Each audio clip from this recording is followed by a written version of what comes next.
Hey everybody, Steven here, and today looking at the Protect D1 Smart Wi-Fi camera with dual lens security camera from HeimVision here. So we're going to look at the specs and what the features are of this, and then we will actually take a look at what this looks like and the setup here. So the specifications, this has memory card storage, which I really like. It has up to 128 gigs with that with an SD card. It does not come with that. You will need to get that on your own. Lens 1 has a field of view of 4 millimeters at 110 degrees. Lens 2 is 12 millimeters at 35 degrees. The pan, tilt, and zoom is 270 degrees on the pan, 100 degrees on the tilt, and 12x on the zoom. The infrared distance is 98 feet. The IP rating is IP66, so this is waterproof. Power supply is the DC 12 volts here. And then what's in the box? We have the smart camera itself, the power adapter, the LAN cable, the screw set, the waterproof kit for the LAN port, and then the user manual. So now let's look at some of the key features with this product. We have a dual lens with double views, smart motion and sound detection, floodlights and a siren warning. It has an optical and a digital zoom. It has handy two-way audio, advanced night vision. It is waterproof with that IP66 rating, local and cloud storage supported. And then you have the video recordings, replay, and sharing with this. So this is going to be everything unboxed here, standing the product up. It actually won't look like that when it's on your wall, obviously, but notice that it has the two antennas for good signal. With this, you have the camera, the user manual. You can see the DC plug-in right there, the power adapter. You have a screwdriver that it comes with. Then we have the LAN cable. You have the waterproof kit if you're going to actually run that, so you can make sure that nothing happens to that if it's in an area where it may get water on it. And then you actually have the screws, so you can fasten this to whatever wall you're going to put it on. Looking at the cable that actually comes off of the camera, you have the DC input, the power input there. You have the LAN cable input, and then there's another one that is actually a reset for the camera. So if you're having problems with it, you can actually just take the cap off of that, hold that button down, and it will reset the camera for you. On the side of the box and in the user manual, you will find a QR code for Apple or Android phones where you can scan that and it'll take you to download the app. You will need that in order to actually operate the camera, and we will be covering that in more depth here in a little bit.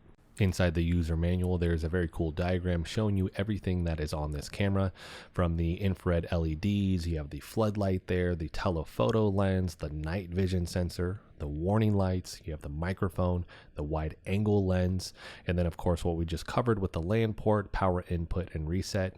You actually have the installation holes. You have 4 of those on the outside, and they provide the screws that you can actually drill this into whatever wall you're going to put it on.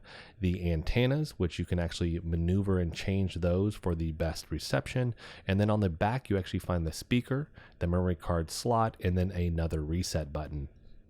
Setup was pretty easy once I had the app installed and an account set up.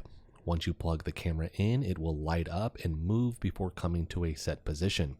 It'll also speak, and it's quite loud, so just a heads up on that. You have multiple ways of connecting this to your Wi-Fi if you plan on not using an Ethernet connection. I use the direct connection via Wi-Fi method, and it was straightforward and easy to use. I was connected in a matter of minutes with no major problems with this. After that, the tricky part was finding the right location for this, as it needs an outlet for power, and although the cable is quite long, it may be too short for certain locations. I ended up putting this on my back patio, as it is a location I originally bought a Ring floodlight camera for, but that needs to be hardwired in, so this is a great way to avoid needing to do that. The downside here potentially for others using multiple brands of cameras though, like the Ring, is that you will be using separate apps instead of having everything under one app. The Ring also costs $250, and this is $50 with a current discount down to $45. Once I had this in the general location I wanted it though, I pulled the app up to make sure that I had a good location for it where it was going to be potentially before I actually installed it. I adjusted the antennas to see if it would make a big difference here, and I didn't personally notice anything with this. In fact, I initially was getting a big fluctuation in my connection, which you will see on the screen when you're actually viewing this in the live feed on the app. Now I have gigabyte internet with a Wi-Fi mesh connection in the house, so it shouldn't be happening, which it was making me a bit nervous with this product. So I ended up taking this upstairs to get a direct plug into the router, and the connection was more steady, but it was also pulling data in the kilobytes just like outside. I figured with a direct connection it would be steady in the megabytes, but even though this is in the kilobytes, it is enough data, so it provides a good signal with this as long as it's steady.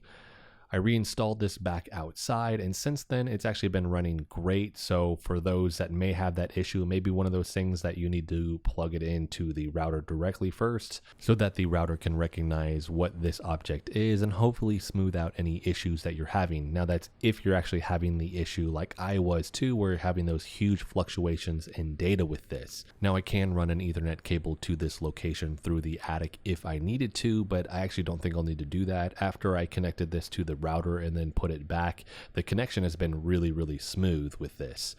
The ability to actually use an SD card if you wanted to is actually something I think is a big draw and selling point for this product also over others that don't have that. So if you did have that potential issue, or maybe it was going to be in a location where you're just not even going to have Wi-Fi, you could always just record things to that SD card and then check in on that when you needed to. Since it's been reinstalled, I've tested the audio, the SD to HD adjustment, the floodlight, the infrared camera, and the pan, zoom, and tilt. So let's take a look at this and showcase what it actually looks like in the app also. Let's start first with an audio test with the microphone. This is going to be a test on the microphone at roughly 10 feet away from the camera here. So you can tell it's very loud, but it also has kind of a grainy sound to it. But hopefully this gives you an idea of what this will actually sound like when you're using it. So that was the microphone test there with the audio, and it gets plenty loud. I actually had to turn it down in post because it was too loud. So with this, you're probably going to be able to hear anybody if they're talking over the microphone, probably 25, 30, maybe even 40 feet away. But as you get further away, even though it is incredibly loud, as you can hear, it definitely sounds like almost like a walkie-talkie.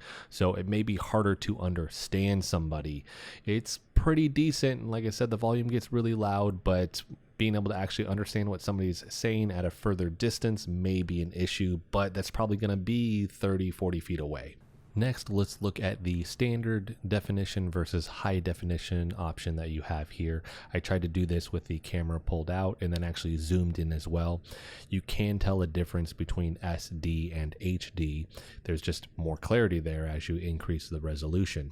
It's a little bit harder to actually see when I'm showcasing it here because this is a screen grab from my phone, but in person when you're actually looking at your phone, it is quite a noticeable difference between the two. But the limitation here is going to be, are you pulling in steady data for this so that you can actually switch between those two? Because if you're not, when you actually switch over to the high definition image, it's going to be an issue where it's going to create potentially a bunch of lag with this if it just doesn't have that bandwidth, right? That steady connection to your router. But in general, if you do have that connection, it is a noticeable difference, especially in person on your phone when you're switching between standard definition and high definition.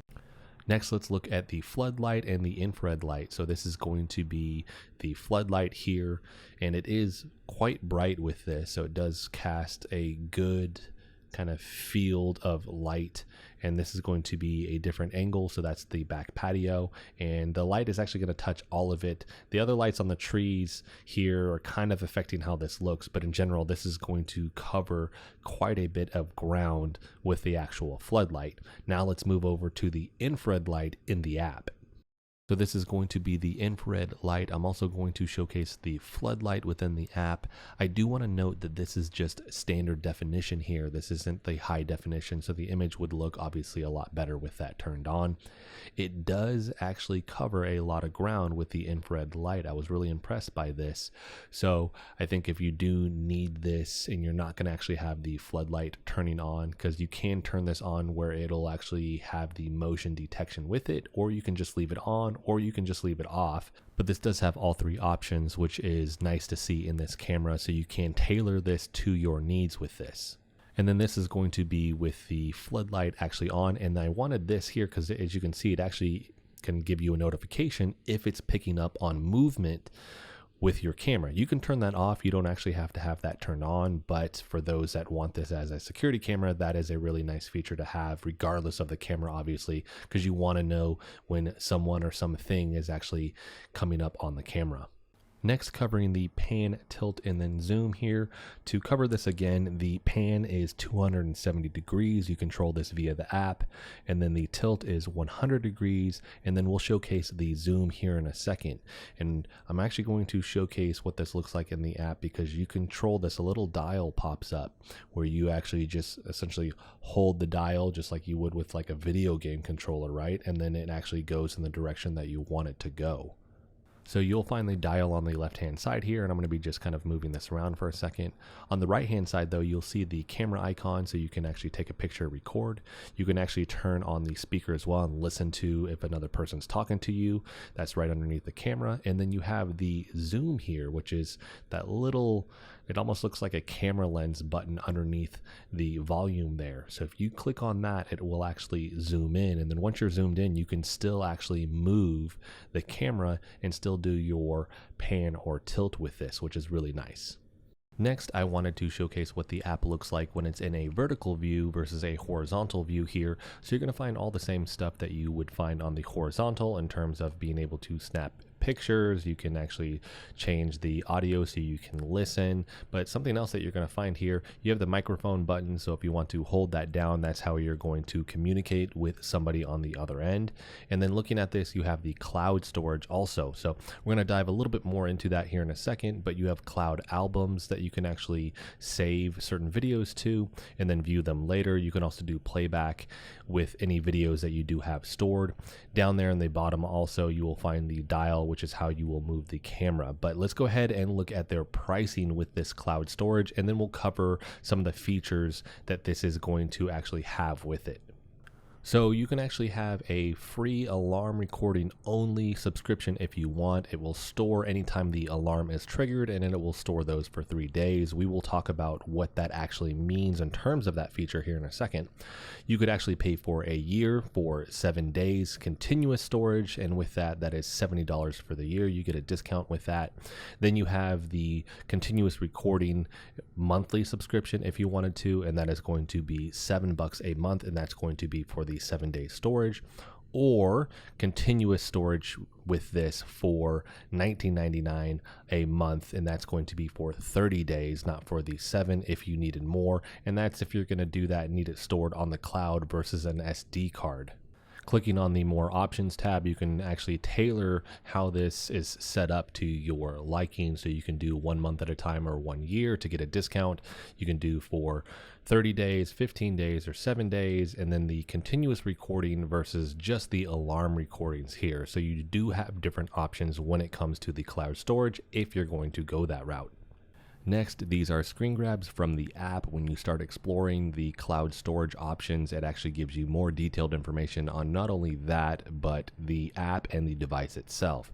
So with this, it says that storage card is not required for your videos if you're going to do the cloud storage. This has the real-time upload for your videos to the cloud. This I don't quite understand because it says network breakdown of the camera is not a problem. The app on mobile phone is capable of the cloud video check at any time. I don't know if that still continues to record and then upload to the cloud from the camera if there is no connection though, so that's throwing me off. But it does say that the storage space is not limited. So if you have the 7, 15, or 30 days with this, it doesn't matter how much data you're using up. There's not a cap to that, which is very nice to see.